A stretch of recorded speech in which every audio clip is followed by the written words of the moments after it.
She died from fentanyl poisoning.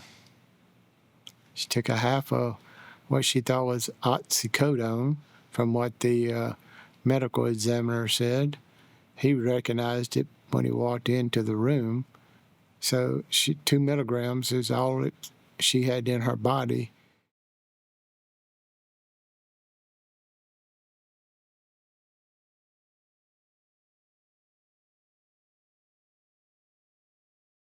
So Raelan was a very funny girl. She just had a lot of joy, a contagious laugh. She just loved people. But then, there was times where she just kind of like wanted to be to herself. But she was just full of life. Raelan was a very happy child growing up. She was always go, go, go when she was growing up. She enjoyed different varied things. She always loved to read. She was a big reader. She loved to fish. She loved to be outdoors. But she also loved to be with her family. She was very family oriented, even as she got older. She strived to make straight A's. So she was an excellent student. She was in choir. She was in theater. She loved history. She excelled. I mean, she was like excellent writer and, speech, things like that. Like she excelled in. She was a loving and kind person. She would always try to help people. She was a type of person that even when she was struggling, she would help other people. She and I had a really good relationship. We did a lot of things together. We'd go to the movies together. We'd go fishing together. We'd go, we just spent a lot of time together. She graduated with honors. Like she did, I think she only got written up once, throughout her whole, 12 years. And then she went on, she was in junior college. So she was a really good student. And the older she got, the more like me she became, but she was a lot like her dad. Weirdest thing, she was OCD, I envied her, like with her closet, it was color coordinated, and I tried, even after she passed. I tried. I was like, well, maybe I'll try to like color coordinate my closet. No. But all of her grays were together, all of her blacks were together, all of her, it was perfect. And like her bookshelf, all of her books were just, she was a very neat person. No, she was always a hard worker. She would work for her. My wife's Sabrina's mom would pay her to come help her pick up pine cones, because there's a lot of pine cones on the land, and she would also pay her to wash her vehicles, and so she liked to work to get money. So she was always active working. She didn't mind working. Really never got in trouble. It's funny, her brother, it's a couple years older, and, he was a class clown, always getting in trouble, write-ups and everything.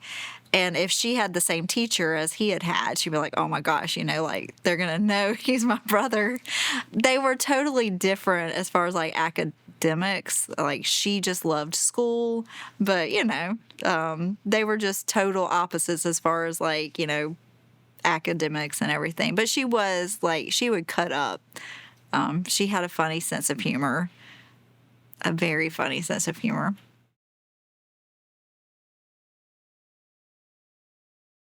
Her death to fentanyl was a total shock to our family, to community, to all of our friends. She started junior college. COVID hit, and, all of the classes went online. Things were different. She kind of hit some depression during that. She was really struggling. The world was struggling. And something came up, I don't know if we found out, she was, smoking some pot. And I was just like so shocked. And I was like, where in the world, did you get this? Like, what? And she was like, Mom, she was like, it's everywhere. She was like, it's all on campus. Like, she was like, I could have gotten this a long time ago. She was like, everybody has this. So that was really the only thing that we ever dealt with as far as like any kind of drug. But Raelan was also the type, like, she would trust people. She, if a friend, I'm not going to say she was a follower, but I mean, she just was like a free spirit. Like, she would trust. And, if somebody, wanted to do something, she might would just follow along. And I think she just met someone in 21 that was just not good for her. And I think that's when she was introduced to what eventually took her life.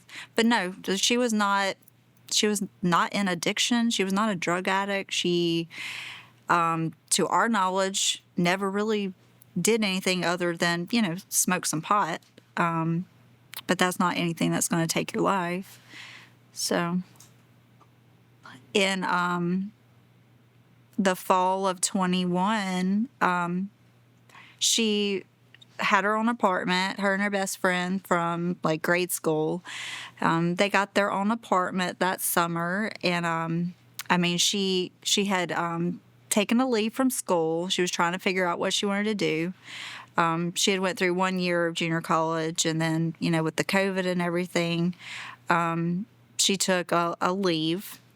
And so she was working. She had 2 jobs. She had decided that she was going to go to cosmetology school. And so her and her best friend were living on their own. And she met a guy. And,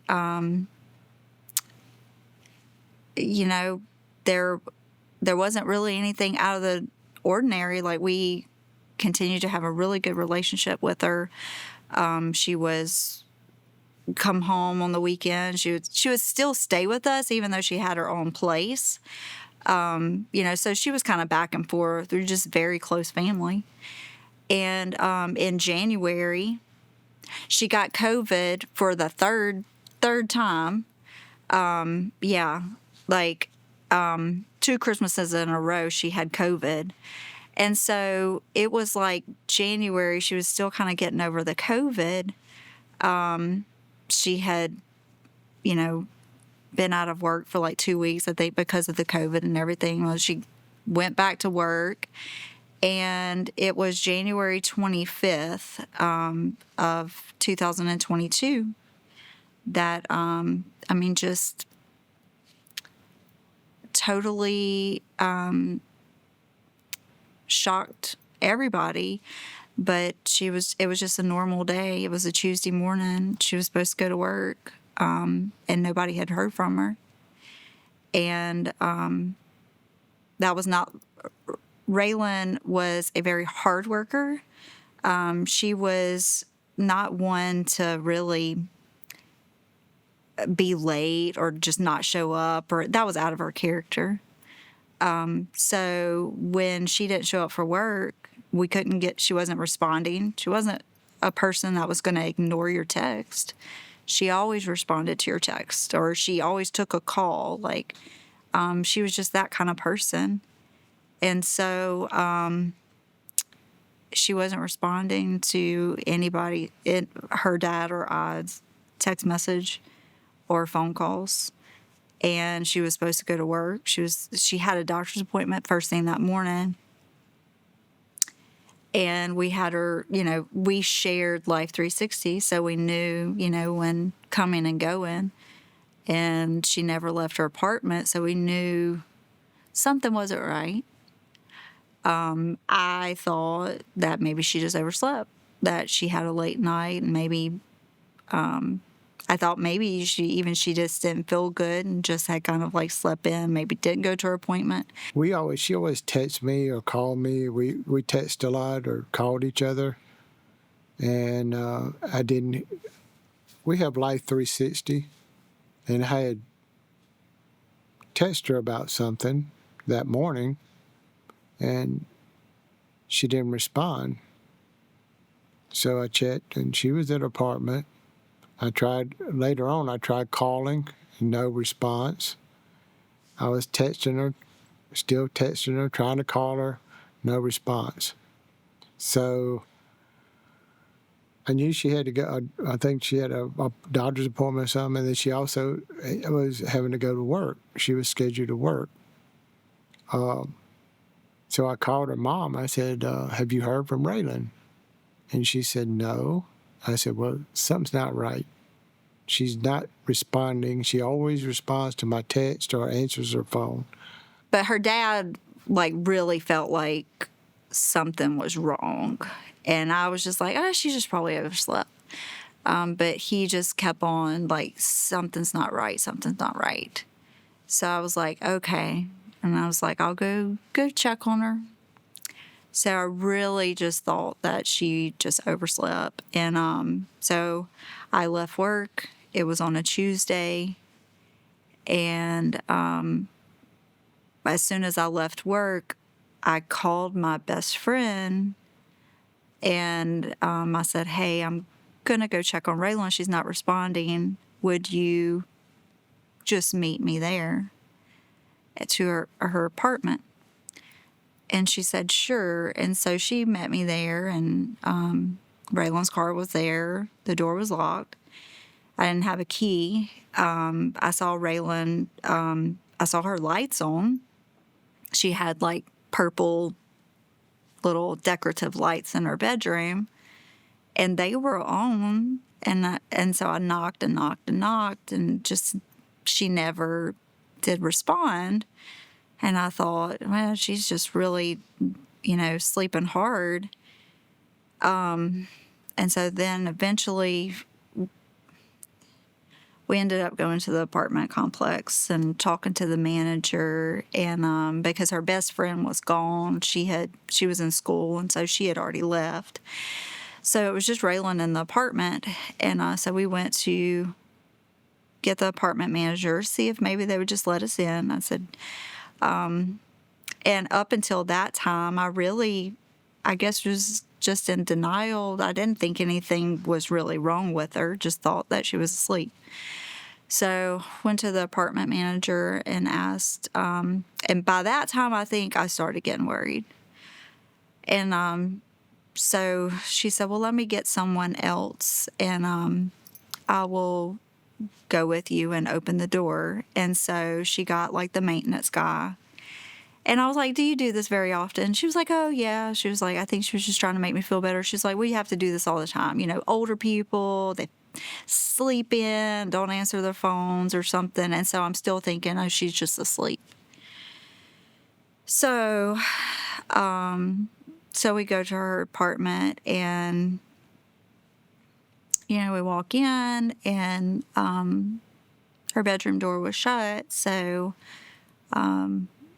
the apartment maintenance guy, I think his name was Jacob, and he was like, which room is hers? And I was like, that's her room. And I let him go into her room. And so I didn't know really what was going on, but he walked out and he was like, we're gonna call 911.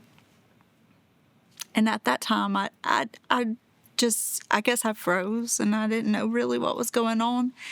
And in my mind, I'm thinking, that maybe she's just distraught or something, and he's calling 911. And after that, everything was just a blur. But the paramedics came, and I just had no clue of what was really going on until they came out and said that she was gone. Called me and she said, you need to come on down here. I said, why? And she said, don't, just come. So I hopped in my car. Of course, I drove probably 70, 80, 90 miles an hour on roads that I shouldn't have been going that fast, but I was just praying, that Raelan was okay. And I got there, and I knew something wasn't right. When I walked in, Sabrina, my son, was there, and I knew her. Sabrina was crying, and they told me she passed away. So it was like somebody just took my heart and just ripped it out at that time. That's the worst feeling in my life I've ever had in my life. So I just don't remember much about it other than when the police and everything arrived, they discovered that there was half a pill there. And the coroner, he was there, and police and everything, and they said, it looks like maybe she took something that she thought, he said, there's an oxycodone there. And he said, it looks like she took an oxycodone or half of an oxycodone. And he said, I don't think that's an oxycodone. And, he said, we'll have to test it and figure out what happened. But he assured us that everything, and I never went in there. I didn't want to see Raelan like that. I didn't want to relive whatever image. I just couldn't do that. But after they did the toxicology report and everything, it came back that she had fentanyl. There was nothing else in her system. It wasn't an overdose. It wasn't anything intentional. She had an appointment that morning. She was scheduled to go to work. She had plans during the week. It was something that she took that took her life. Like, it was a total accident, not anything that she planned on doing. They took that. They took her phone. They took, I guess they took those things, and, they tried to do an investigation. We provided them with information of where we thought that she had a friend, and we provided them with that information. I don't know that they ever got in her phone. I never pursued getting into her phone or anything like that. They weren't able to. I mean, I don't know. Maybe they did find something with the information that I gave them. I don't think there was an arrest made, but I don't think that the person that she got it from, I don't think it would have been intentional. I don't think somebody purposely gave her something to take her life. I think she just trusted somebody, and she did something that she took a chance. And I just don't think that there was any, I don't think somebody purposely gave her something that was going to kill her. Next month's her birthday month, October 23rd. She would be 25. The loss has been really hard. I would say, there's good days, there's bad days. Definitely the first year was probably like a walking skeleton. But, through my husband, family, our church, I wouldn't be here if it were just me. So I guess we're just living with the, brokenness that a lot of other people are having to live with too. We trying to find the good in this, remembering her, who she was. Like, she left us with 21 beautiful years, and that is what I'm grateful for.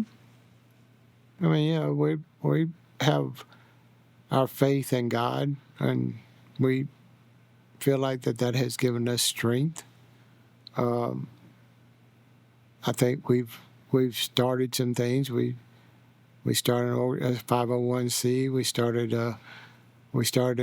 just started a grief group in our church to help people with grief. We still have our ups and downs. I mean, some days, you always, that'll always be there. We never get over it. I mean, you're not expected. You should never tell somebody to get over it, or or move. Go. It's been long enough. Now you just learn to live with it. Like I said, some days are harder than others. We have people, as Sabrina said, we have people that surrounded us in love, and we have our family, and we just have support. So everybody, of course, in our family grieved her loss, and other people are friends. And we found out that Raelan had helped a lot of people that we didn't know, or people that we don't even know, never met. And they started, through some messages or other ways and so that helps. I mean, that she had a good influence on people. And but it's hard. I'm not gonna lie, it's hard. And I feel like, though, that we can move forward, and we have moved forward. The first year was very hard. The second year was hard, and it's still hard. So what I have found is I don't want the grief to overtake me. It's very easy to become an isolationist. It's very easy to don't want to go somewhere or do something like this. It's very easy. Say no. I'm not gonna, But it's our hope that through doing things that we can help other people to grieve. And I'm going to say this. I have asked God to give me the ability to grieve in a healthy manner without, being stuck in my grief, but being able to, because I'm always going to grieve the loss of my daughter, just as you grieve any loss, but that's the toughest one. But I have asked God to let me grieve in a healthy manner so I can help others. I have been able to help others, and through this, and I will be able to continue to do it.